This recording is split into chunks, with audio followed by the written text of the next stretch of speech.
Have you ever noticed how most of your suffering isn't caused by what's happening, but by what you're thinking? You're not drowning in the moment, you're drowning in your mind, overthinking, regretting, fearing, replaying. You keep waiting for peace to arrive someday, but that day never comes. Let me tell you the truth that Buddhism reveals so beautifully.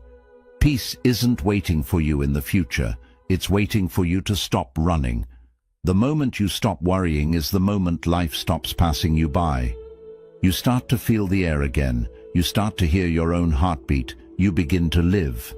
Because real life doesn't begin when everything is perfect. Real life begins the moment you finally let go of the need to control it. 1. The present moment is the only place where life exists.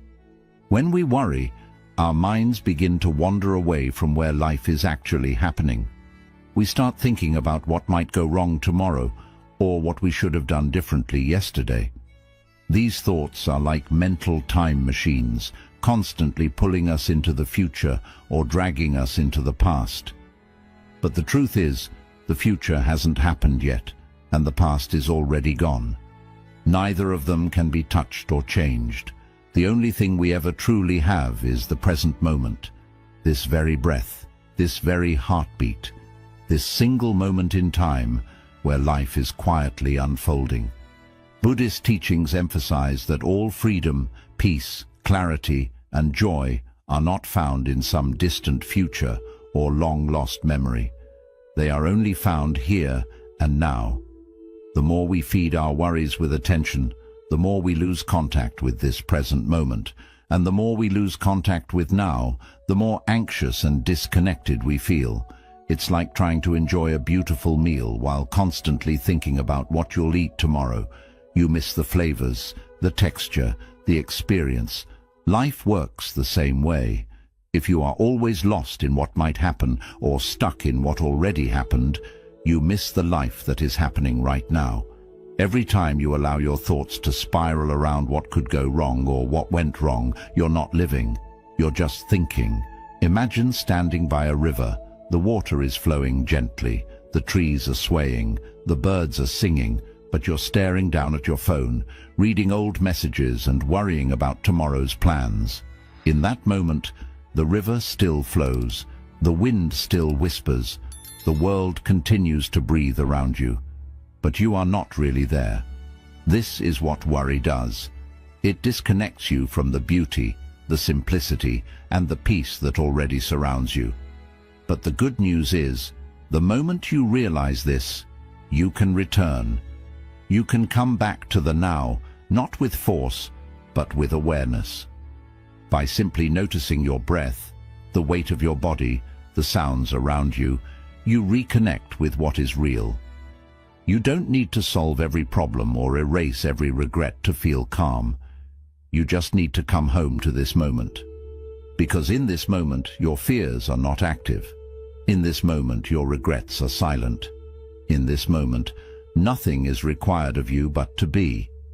And in that space, where your mind stops chasing and your heart begins to soften, something beautiful happens. A quiet joy arises. Not because everything is perfect, but because you're no longer lost in everything that isn't. That is the miracle of the present moment. It is the only place where life truly exists.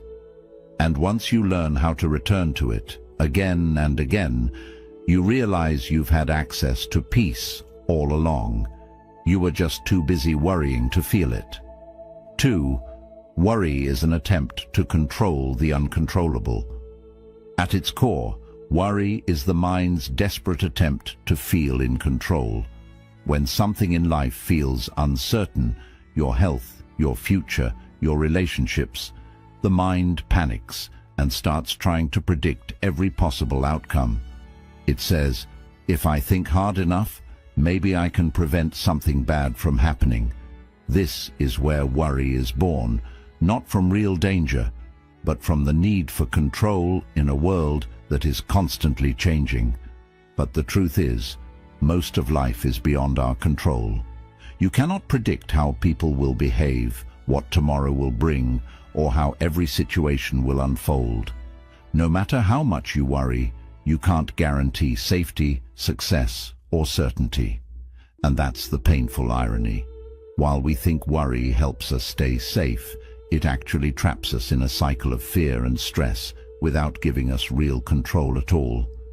From a Buddhist perspective, this need to control comes from attachment, our deep emotional investment in how things should go.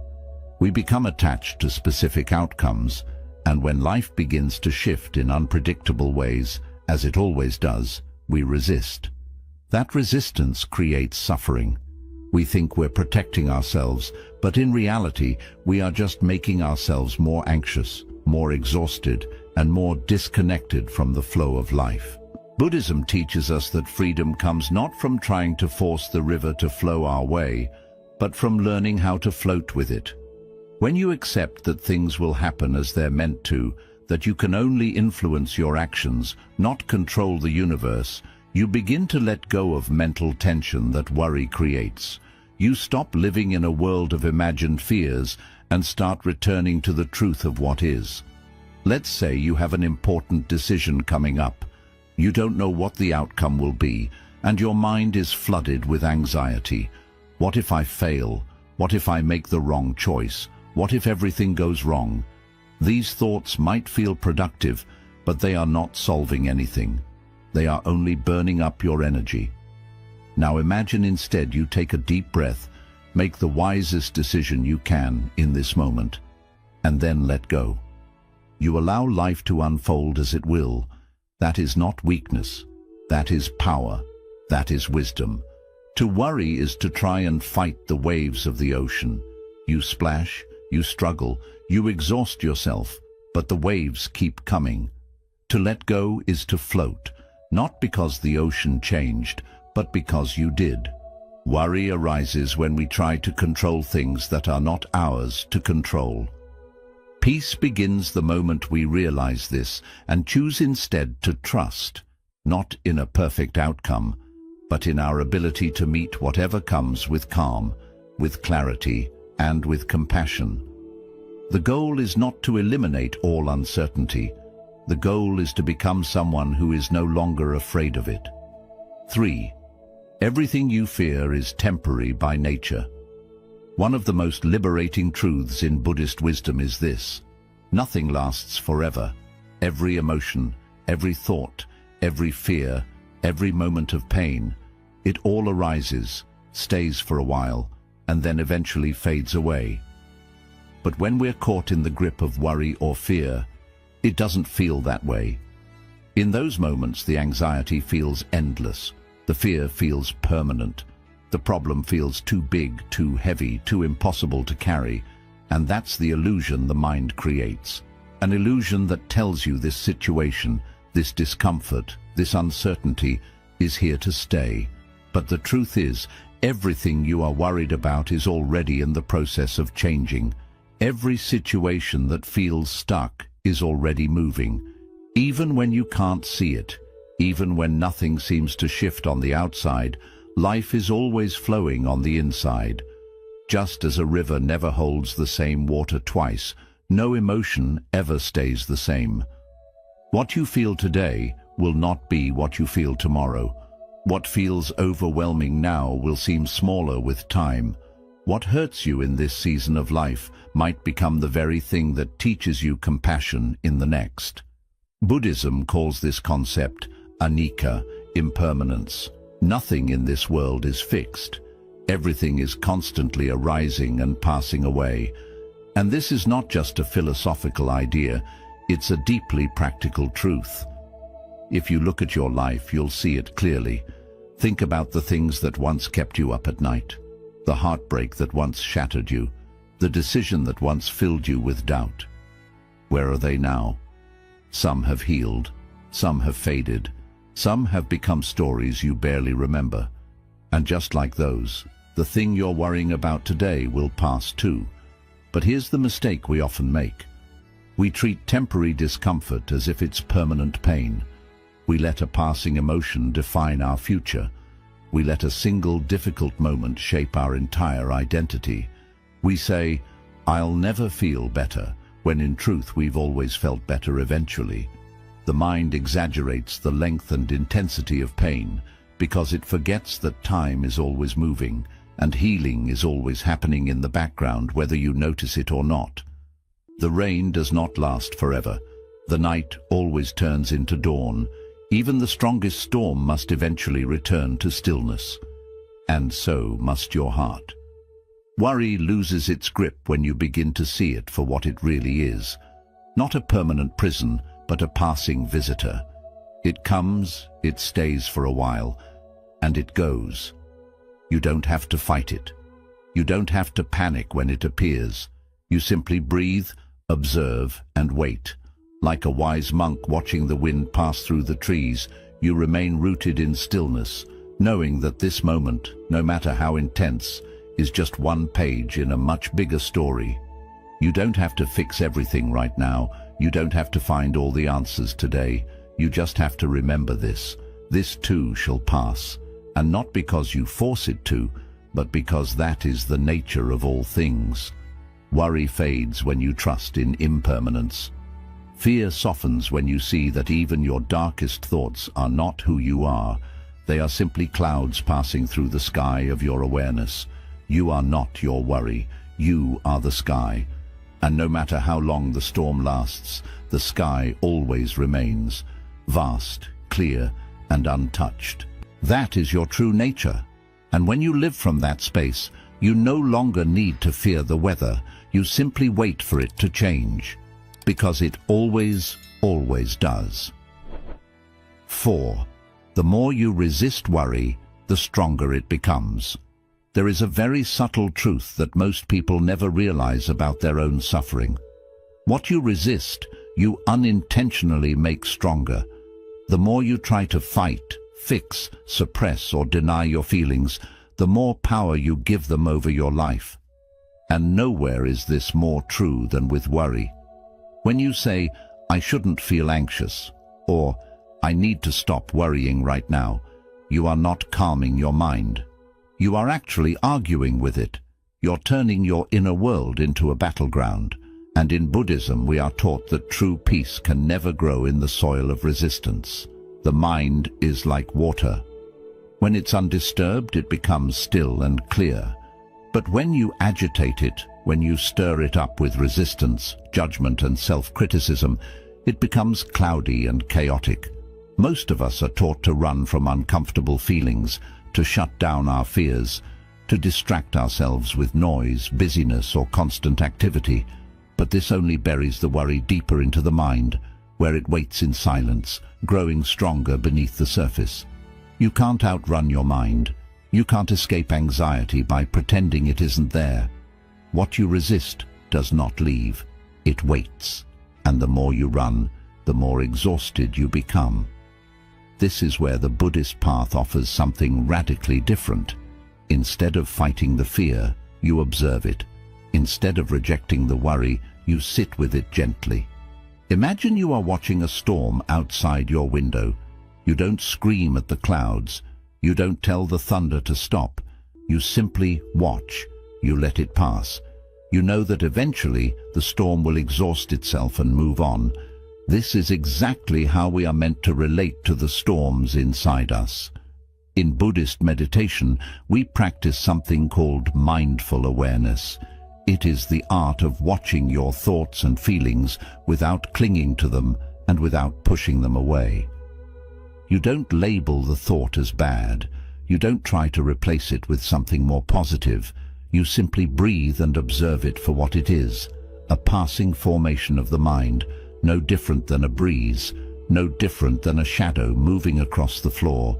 And when you do this, something remarkable begins to happen. The thought loses its intensity. The feeling begins to loosen its grip. You start to realize that your worry was never as permanent or as powerful as it once seemed. It was just asking to be seen. Often worry is not a monster to destroy. It is a message waiting to be heard. Sometimes your mind worries because it's trying to protect you, even if it's doing it the wrong way. It remembers past pain and wants to keep you safe. But when you treat it like an enemy, you create inner conflict. Instead, when you approach your worry with kindness, curiosity, and compassion, you create space. And in that space, the worry softens. Letting go of resistance doesn't mean you allow yourself to drown in worry. It means you stop feeding it with fear. You stop arguing with it. You stop believing it defines you.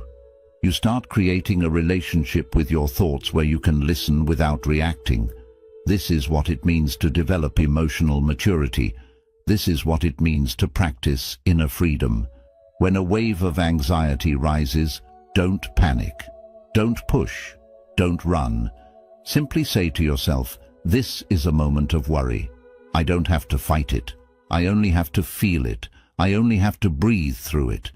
Because when you stop resisting what is, you start returning to what's real. The breath, the body, the stillness beneath the noise. The path to peace is not found by defeating your fear. It is found by no longer being afraid of it. When you stop turning your fear into the enemy, you stop giving it a reason to fight back. It's like holding tightly to a rope that's burning your hands. The more you pull, the more it hurts.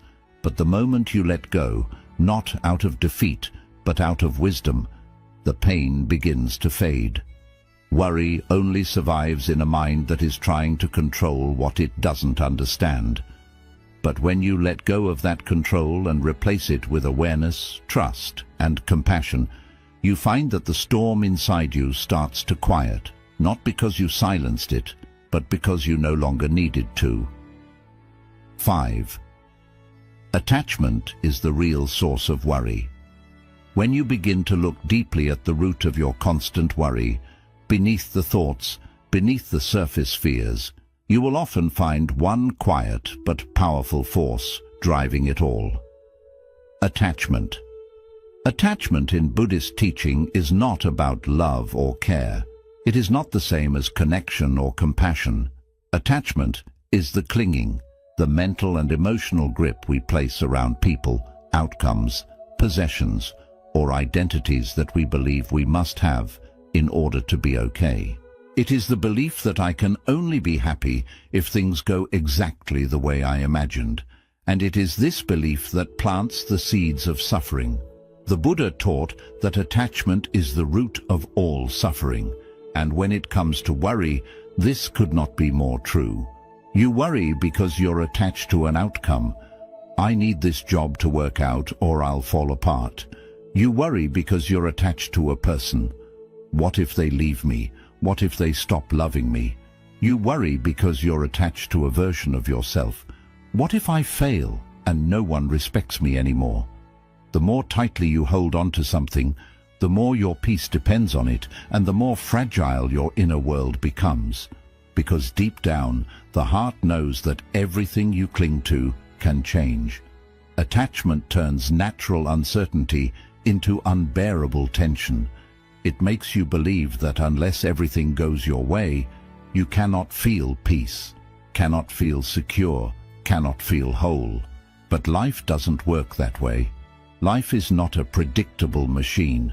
It's a living river, always moving, always shifting, always flowing in ways you can't fully control.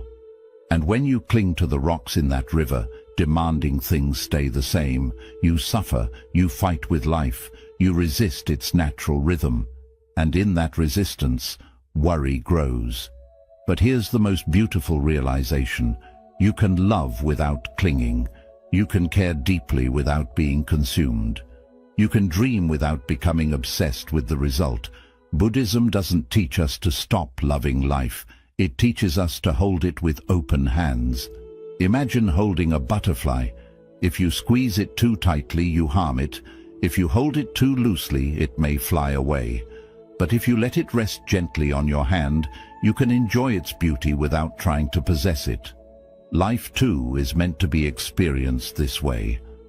Letting go of attachment doesn't mean giving up.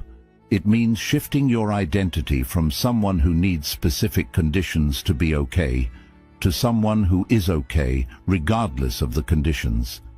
It means realizing that your peace comes not from controlling what happens, but from how you relate to what happens. It's not the love that causes suffering. It's the belief that without that love, you are nothing. It's not the goal that brings pain. It's the fear that you won't survive without achieving it. When you free yourself from attachment, you don't stop caring. You start caring more wisely. You begin to understand that people, events, and experiences are all part of life's dance, and trying to freeze them in place only causes tension. You begin to see that true security does not come from trying to make the world bend to your will, but from developing an inner world that is unshakable, grounded in presence, in awareness, and in trust. This doesn't happen all at once. It's a practice. You catch yourself clinging and gently let go. You notice your tight grip on a relationship, a desire, or a fear, and you breathe into that tension. You soften. You choose presence over possession, and over time, your heart learns a new way of being, not rigid and fearful, but open and at ease. So the next time you find yourself overwhelmed by worry, ask yourself gently, what am I afraid to lose? And then ask the deeper question, who would I be if I let go of this fear? The answer is always the same. You would be free. Free not because you stopped caring, but because you stopped believing your life depended on controlling everything you care about. And in that freedom, there is no room for worry. There is only space. Space for peace. Space for joy. Space for life to flow, exactly as it is meant to. 6. Peace is a practice, not a product of perfect circumstances. One of the most common and misleading beliefs we hold is this: I'll feel peaceful once everything in my life is under control. We chase the idea that peace will arrive when our problems disappear, when our relationships are all in harmony, when our bank account is full, when our future is certain, when everyone treats us kindly, and when our to-do list is complete. But this is an illusion because the world never stops moving. Life never stops changing. And if you wait for the storm to stop before you learn how to be still, you'll spend your entire life waiting. In Buddhism, peace is not treated as something you find after life becomes quiet. It is treated as a discipline, a daily inner practice, something you cultivate in the middle of chaos, uncertainty, and pain. It's not a reward you receive when life is easy. It's a skill you develop when life is not. And that changes everything. You see, when you believe that your peace depends on your external environment being perfect, you give away your power. You become a victim of circumstances. You become reactive. If someone speaks to you harshly, you lose your calm. If something doesn't go as planned, you fall apart. Your inner state becomes fragile at the mercy of situations, emotions, and other people's behavior. You're not anchored. You're floating, drifting, pulled by every wave. But peace that is rooted in Buddhist wisdom is different. It does not depend on conditions. It depends on your relationship with those conditions. It asks, can you stay centered even when the world shakes? It asks, can you return to your breath when your thoughts spiral? It asks, can you be kind to your own heart even in the middle of fear? This is not about perfection, it's about presence. The truth is, peace isn't a final destination. It's a choice, and not a one-time choice, but a choice made again and again, especially when it's hardest. When your mind is racing with anxiety, you gently choose to come back to the breath. When things don't go as expected, you choose to accept rather than resist. When someone triggers your emotions, you choose to pause rather than explode. These small choices, repeated over time, reshape your entire experience of life. Think of it like this: peace is like a garden. If you only plant seeds and then walk away hoping for results, you'll come back to find weeds. But if you return to that garden daily, tend to the soil, water it with awareness, and remove the weeds of distraction and resistance, peace begins to grow. Not because the weather is perfect, but because you are consistent. The garden flourishes not by chance, but through care. And so does your mind.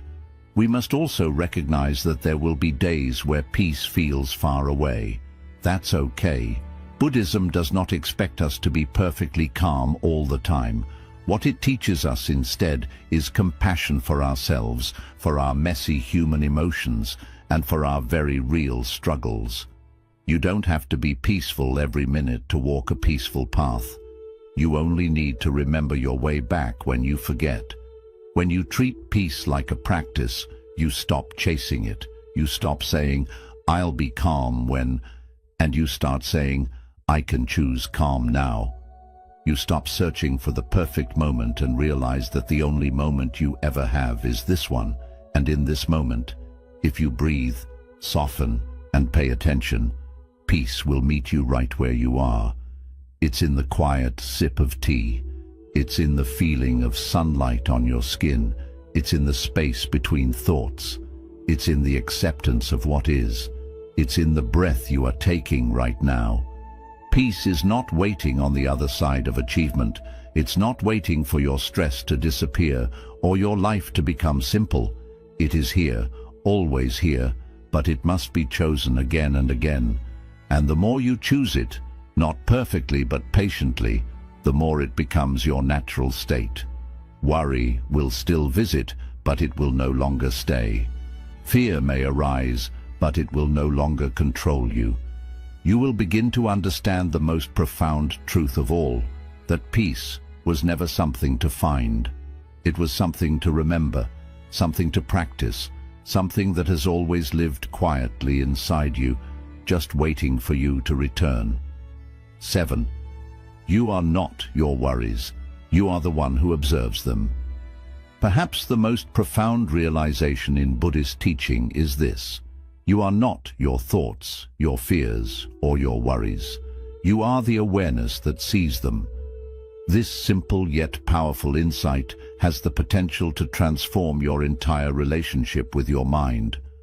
Because the moment you realize you are not the voice in your head, but the presence that hears it, you reclaim the inner freedom you were always meant to have. Most people go through life fully identified with their thoughts. They believe every worry they think, every fear they feel, every anxious scenario they imagine. The mind says, "What if something bad happens?" And they react as if it's already real. The mind whispers, "You're not good enough," and they carry that belief like a burden on their back. But this is the great misunderstanding. The mind is not your enemy, but it is not you. It's a tool, a storyteller, a survival mechanism, and just like a radio broadcasting different stations, it constantly sends out thoughts, some helpful, some fearful, some completely untrue. But here's the key: you are not the broadcast. You are the one who listens. In Buddhism, this is called the practice of non-identification. It means recognizing that the thoughts that arise in your consciousness are not personal. They are simply patterns. Many of them are learned, inherited, or conditioned by your environment. You worry not because you are broken, but because your mind has been trained over years, maybe even decades, to fixate on problems, anticipate danger, and protect you from discomfort. But when you bring awareness to this, you begin to create distance. You begin to notice your thoughts like clouds drifting across the sky, instead of getting caught up in each one that appears. Picture this clearly. Your mind is like a stage, and thoughts are like actors playing their parts. Some are intense, some are fearful, and some are filled with hope. But you are just the audience. You can watch without stepping onto the stage. You can let the play continue without becoming part of the story. When worry appears, you don't need to fight with it. You don't have to fix it. You simply notice it. You say, "Oh, there's worry again," and in that moment, You return to awareness. This small gap between the trigger and your reaction, between the thought rising and your answer to it, is where your freedom lies. In that gap, you hold the power to stop, to breathe, and to choose a different response. You don't need to chase every thought that pulls your focus. You don't need to accept every story your mind creates. Just because a thought feels urgent doesn't mean it's true. Just because your mind cries, "What if?" doesn't mean you must react. This is where peace begins, not by having no thoughts, but by seeing them without being caught in them. This awareness isn't weak. It is deeply powerful, because the more you practice observing your mind, the clearer you realize that you are never the fear, never the doubt, never the worry. You are the stillness beneath it all. You are the wide sky, not the storm.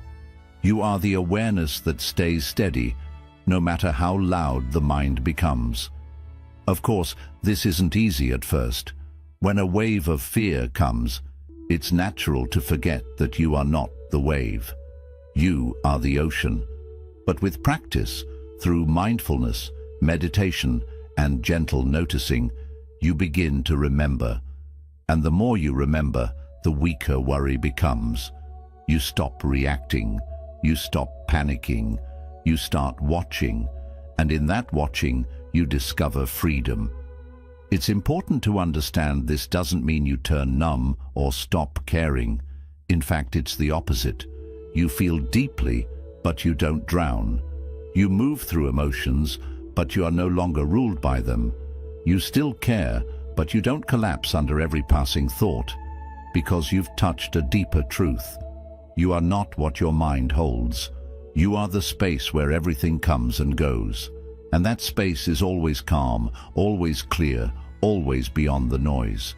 So the next time your mind begins to spin with worry, take a deep breath, place your hand softly on your heart, and gently remind yourself, this is only a thought. I am the one who sees it. I am not my fear. And then notice what unfolds.